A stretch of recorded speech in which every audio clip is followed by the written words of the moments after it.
Reporter breaking. Rahul മാങ്കൂട്ടത്തിലിന് കുരുക്ക് മുറുകിയിരിക്കുന്നു. Medical report ഇപ്പോൾ പുറത്തുവരുന്നു. യുവതിയുടെ ശരീരത്തിൽ മുറിവുകൾ കണ്ടെത്തിയെന്ന് ഡോക്ടറുടെ റിപ്പോർട്ട്. വൈദ്യപരിശോധനാ റിപ്പോർട്ടിലാണ് നിർണായകമായ വിവരം. മുറിവുകൾ ബലാത്സംഗത്തിനിടെ ഉണ്ടായതെന്നാണ് നിഗമനം. യുവതിയുടെ മൊഴിയും ഇത് ശരിവയ്ക്കുന്നു. റിപ്പോർട്ട് ഇന്ന് കോടതിയിൽ സമർപ്പിക്കും. ഹരിമോഹനുണ്ട് കൂടുതൽ വിവരങ്ങളുമായി. ഹരി, രക്ഷപ്പെടാനുള്ള ഒരു പഴുതും നൽകാതെയാണ് ഇപ്പോൾ പോലീസ് സമർത്ഥമായി ഈ കേസ് അന്വേഷിച്ചുകൊണ്ടിരിക്കുന്നത്. മുൻകൂർ ജാമ്യാപേക്ഷ വരുന്ന ദിവസം തന്നെ ഈ ഡോക്ടറുടെ മൊഴി കൂടി അന്വേഷണ സംഘം എത്തിക്കുകയാണ്. ബലാത്സംഗം നടന്നതിന് തെളിവുണ്ട്. ബലാത്സംഗ സമയത്തെ മുറിപ്പാടുകൾ അത് സ്ഥാപിക്കുന്നതാണ് എന്നതാണോ SIT ഇപ്പോൾ കരുതുന്നത്? ഡോക്ടറുടെ മൊഴി രാഹുലിന് കുരുക്കാകുമോ? വീണ്ടും വീണ്ടും കുരുക്കാകുമോ?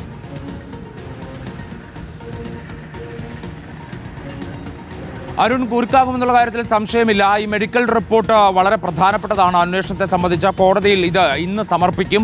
ആ മെഡിക്കൽ റിപ്പോർട്ടിൽ പറയുന്നത് എങ്ങനെയാണ്, അതായത് മൊഴി നൽകിയ ശേഷം, ഈ പരാതിപ്പെട്ട ശേഷം അതിജീവിത മൊഴി നൽകുന്നു. മൊഴി നൽകിയ ശേഷം നടത്തിയ വൈദ്യപരിശോധനയാണത്. ആ വൈദ്യപരിശോധനയിൽ ഏറെ പഴക്കമുള്ള ചില മുറിവുകൾ യുവതിയുടെ ശരീരത്തിൽ കാണപ്പെട്ടു എന്നുള്ളതാണ് പ്രധാനമായിട്ടും മെഡിക്കൽ റിപ്പോർട്ടിലുള്ളത്. ആ മുറിവുകൾ എന്തായാലും ഈ വൈദ്യപരിശോധന നടക്കുന്നതിന് 1-2 മാസത്തിനിടയിൽ സംഭവിച്ചതല്ല, അതിനും അപ്പുറത്തുള്ളതാണ്. അപ്പോൾ ഈ മെഡിക്കൽ റിപ്പോർട്ടിൽ ആ പഴക്കമുള്ള മുറിവുകൾ രേഖപ്പെടുത്തിയിട്ടുണ്ട്. എവിടേക്കാണ് മുറിവുകൾ, എത്ര കാലത്തെ പഴക്കമുണ്ട് എന്നതടക്കമുള്ള കാര്യങ്ങളിൽ ഉള്ള അനുമാനം ഡോക്ടർ രേഖപ്പെടുത്തിയിട്ടുണ്ട്. അതുകൊണ്ട് തന്നെ ഇത് ബലാത്സംഗത്തിനിടെ ഉണ്ടായ ദേഹോപദ്രവത്തിൽ നിന്നുണ്ടായതാവാം എന്നുള്ള നിഗമനത്തിലാണ് ഇപ്പോൾ അന്വേഷണ സംഘം. കോടതിയിൽ ഇത് വളരെ വലിയൊരു തെളിവായി മാറുമെന്നുള്ള കാര്യത്തിൽ സംശയമില്ല. കാരണം നേരത്തെ തന്നെ മെഡിക്കൽ റിപ്പോർട്ട് അന്ന് ഈ ബലാത്സംഗം നടന്നതിന് ശേഷം യുവതി ട്രീറ്റ്മെന്റിന് പോയിരുന്നു, ചികിത്സ തേടിയിരുന്നു. ആ സമയത്തെ മെഡിക്കൽ റിപ്പോർട്ടുണ്ട്. അതിന് തൊട്ടു പിന്നാലെ ഈ ഗർഭചിത്രം നടത്തിയതിനു ശേഷമുള്ള മെഡിക്കൽ റിപ്പോർട്ടുണ്ട്. അപ്പോൾ ഇത്തരത്തിൽ ശാസ്ത്രീയമായിട്ടുള്ള തെളിവുകളെല്ലാം തന്നെ നേടിക്കൊണ്ടാണ് ഇപ്പോൾ അന്വേഷണ സംഘം മുന്നോട്ട് പോകുന്നത്. അതിന്റെ ഏറ്റവും ഒടുവിലത്തെ കുരുക്ക്, രാഹുലിനുള്ള കുരുക്കാണ് ഈ മെഡിക്കൽ റിപ്പോർട്ട് എന്നുള്ള കാര്യത്തിൽ സംശയമില്ല. നിലവിൽ മറ്റൊരു തരത്തിലുള്ള ആക്രമണമോ അല്ലെങ്കിൽ മറ്റേതെങ്കിലും തരത്തിലുള്ള മുറിവുകൾ ഉണ്ടാകാനുള്ള സാധ്യതയോ യുവതിക്കില്ല എന്നുള്ളത് യുവതിയുടെ മൊഴിയും നിലവിലെ സാഹചര്യ തെളിവുകളും വെച്ചിട്ട് പോലീസ് കണ്ടെത്തിയിട്ടുണ്ട്. അല്ലെങ്കിൽ അങ്ങനെ ഒരു അനുമാനത്തിലേക്ക്, വിലയിരുത്തലിലേക്കൊക്കെ തന്നെ അന്വേഷണ സംഘം എത്തിയിട്ടുണ്ട്.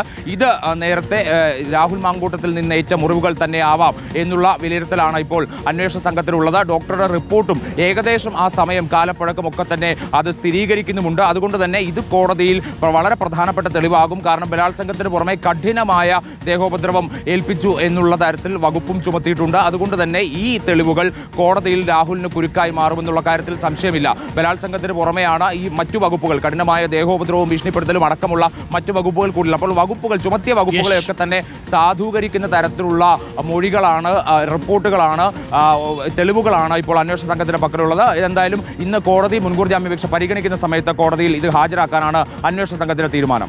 ഓക്കെ, വളരെ പ്രധാനപ്പെട്ട വിവരമാണ് വന്നുകൊണ്ടിരിക്കുന്നത്. അപ്പോൾ 3 റേപ്പ് ചാർജുകളാണ് ചുമത്തിയിരിക്കുന്നത്. ഒന്ന്, അധികാരി എന്ന നിലയിൽ, ഒരു അതോറിറ്റി എന്ന നിലയിൽ രാഹുൽ മാങ്കൂട്ടത്തിൽ ഈ പറയുന്ന ബലാത്സംഗം നടത്തി.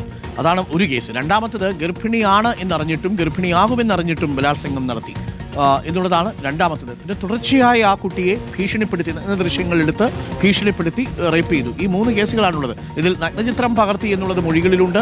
ഇപ്പോൾ ഡോക്ടറുടെ മൊഴി വന്നിരിക്കുന്നു. വളരെ വളരെ കുരുക്കായിട്ട് മാറുകയാണ്. അത്ര എളുപ്പമല്ലട്ടാ ഊരിപ്പോരുക.